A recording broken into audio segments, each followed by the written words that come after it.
Bali is what could be considered as one of the world's favorite destinations.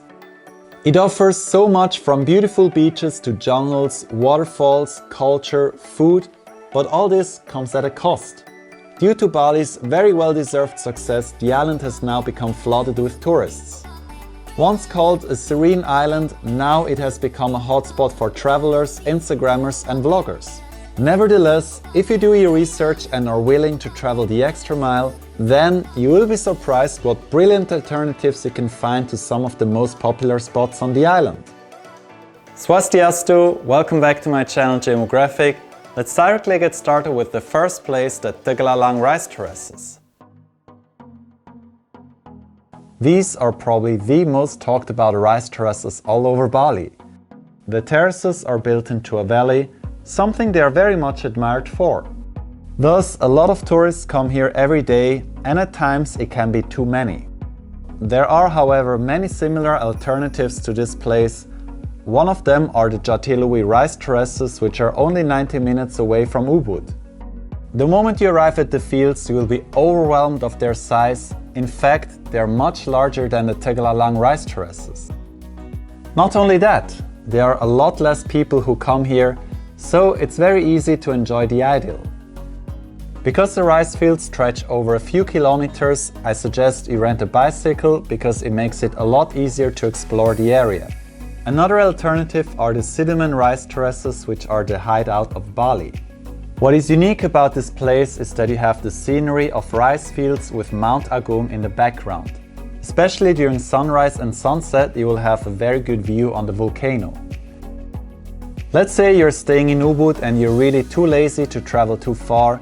Well then, you can just go to this side valley and you will arrive at the Santana rice terraces. The terraces over there are exactly like in Aling-Aling, just without tourists. The second attraction, which can be quite crowded at times, are the Sekumpul waterfalls. In my opinion, the Sekumpul waterfalls are the most beautiful ones on Bali. However, a lot of other people think so too, and that's why at times it can be quite busy. One great alternative is the Aling-Aling waterfall trail located in northern Bali. There won't be any waterfall like in Sekumpul, but instead you will get to see 4 very pretty smaller ones. Regarding the hike, I would say both trails are very comparable. However, when it comes to bathing, I would say this one here is a lot better. At waterfall number 2, you either can jump into the basin, or you can even slide down the cascade itself. As you go down to waterfall 3 and then 4, you finally will arrive at the Devil's Jump. This looks just insane, but if you really need the thrill, then go for it. All in all, a fantastic trail with yet a high chance of being the only person there. The second alternative would be the Git-Git waterfalls. If you take the trail to waterfall number 3 and 4, then you have a very high chance of being totally alone, and this trail is actually very similar to the Sekumpul waterfalls. The third place is one of Bali's most visited temples, the Pura Tirta Ampul.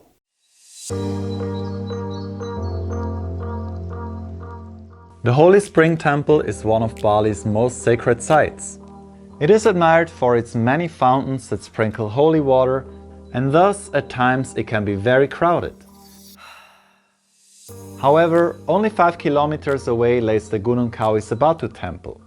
This place is a great alternative as it shares a lot of similarities with the Tirta Ampul temple. Just like the Pura Tirta Ampul, this temple is dedicated to Lord Vishnu the Protector. Lord Vishnu is one of the 3 main gods in Hinduism, and here in Bali he is often represented in black color. I really love the atmosphere within the temple. It's very serene, and the only thing that you can hear is the sprinkling water. The temple in general is only little visited. I came here during December, which is considered peak season, and for most of the time I was all alone. These were these 3 crowded attractions and their non-touristy alternatives. Let me know down in the comments whether you enjoyed watching this video and whether you would like to see more content like this. That's it from my side. You're most welcome to subscribe to my channel Demographic if you haven't done so far. I very much appreciate that. We're going to see each other very soon.